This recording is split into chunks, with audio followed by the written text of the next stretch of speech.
Yati Nurhayati dari Prodi Ekonomi Syariah, Fakultas Ekonomi dan Bisnis Islam dari Institut Agama Islam Bunga Bangsa Cirebon.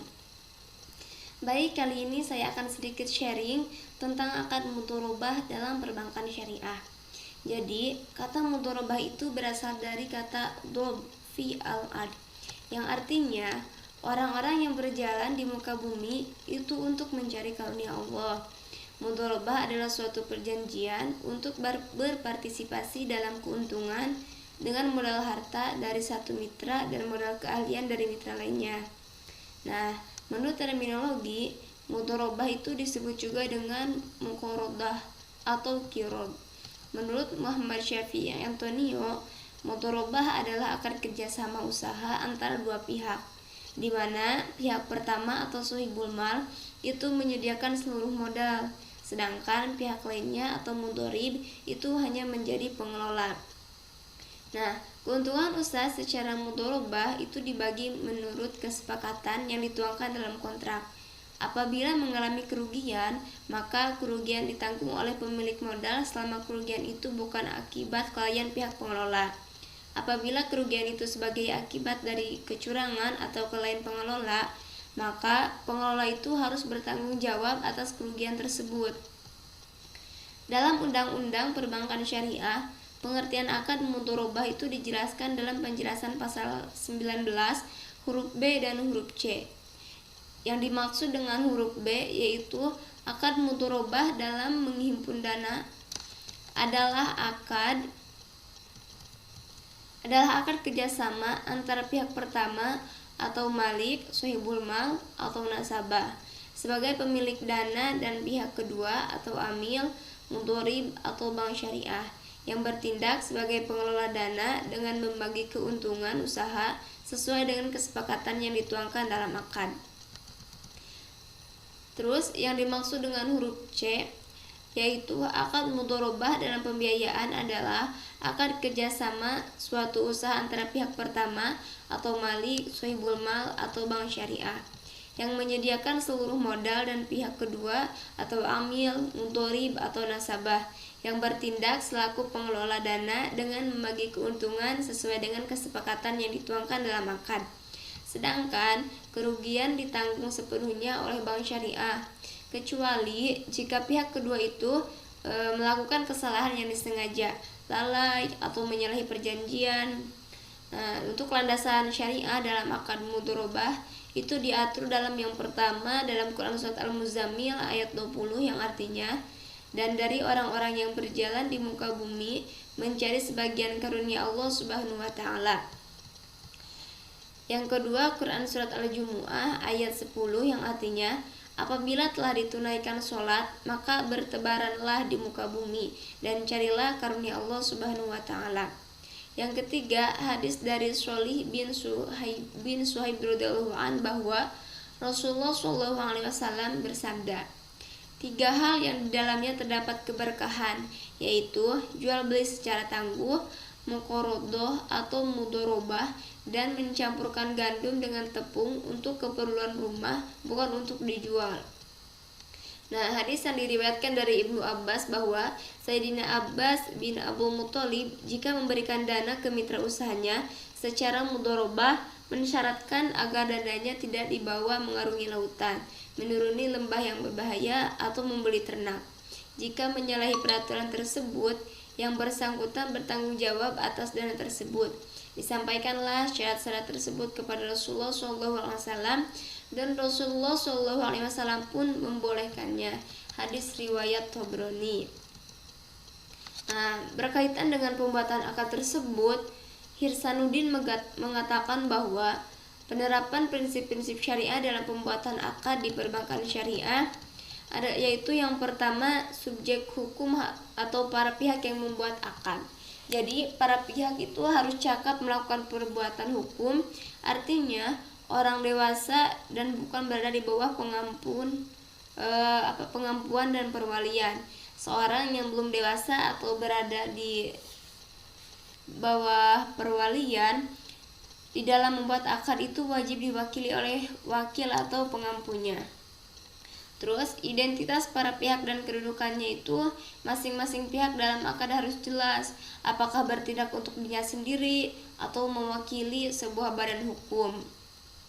Dan tempat dan syarat akan dibuat untuk kebaikan, seyogianya disebutkan dengan jelas.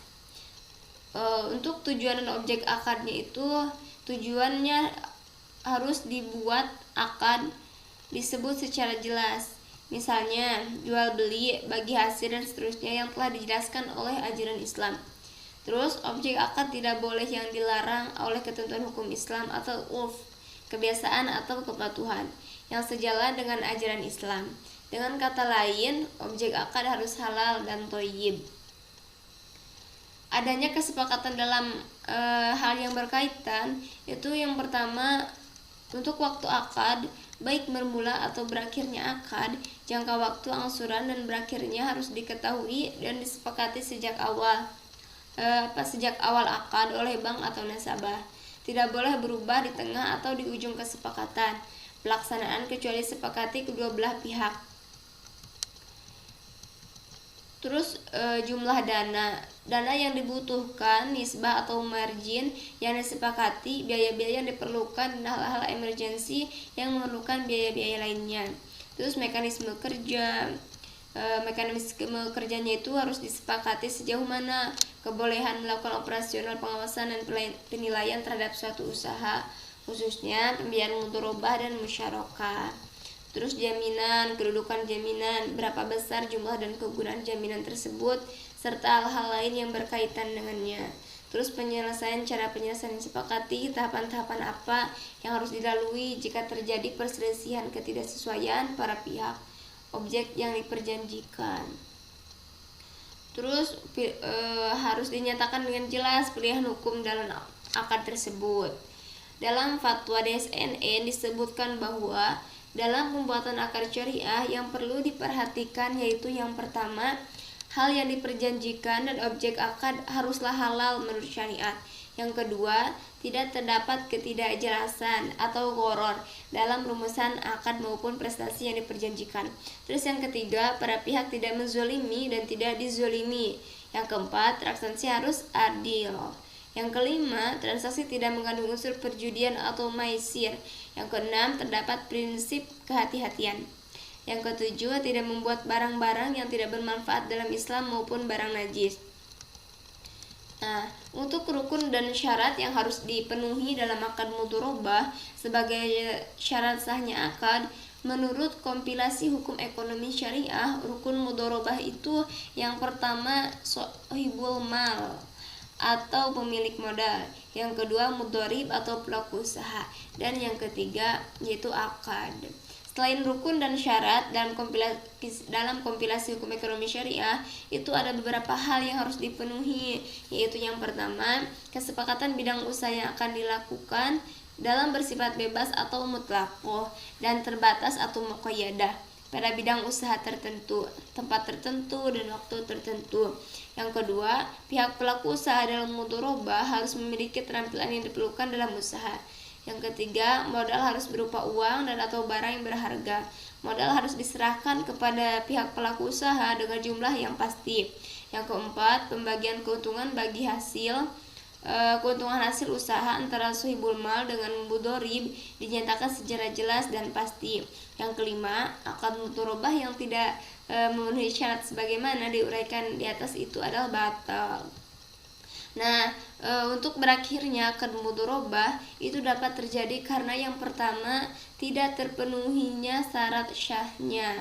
Jika ternyata satu syarat mudharabah tidak terpenuhi, sedangkan pelaksana sudah memegang modal dan sudah diperdagangkan, maka dalam keadaan seperti ini ia berhasil mendapatkan bagian dari sebagian upahnya karena tindakannya adalah berdasarkan izin dari pemilik modal dan ia melakukan tugas yang ia berhak mendapatkan upahnya. Terus yang kedua, bahwa pelaksana sengaja atau tidak melakukan tugas sebagaimana mestinya dalam memelihara modal atau melakukan sesuatu yang bertentangan dengan tujuan akad. Nah, dalam keadaan ini mudharabah menjadi batal dan ia berkewajiban menjamin modal jika rugi karena dialah penyebab kerugian. bahwa pelaksana meninggal dunia atau sepil milik modalnya jika salah seorang meninggal mudharabah menjadi fasakh atau batal. Nah, sekian yang bisa saya sampaikan kali ini. Semoga bermanfaat untuk kita semua. Wabillahi taufiq wal hidayah. Wassalamualaikum warahmatullahi taala wabarakatuh.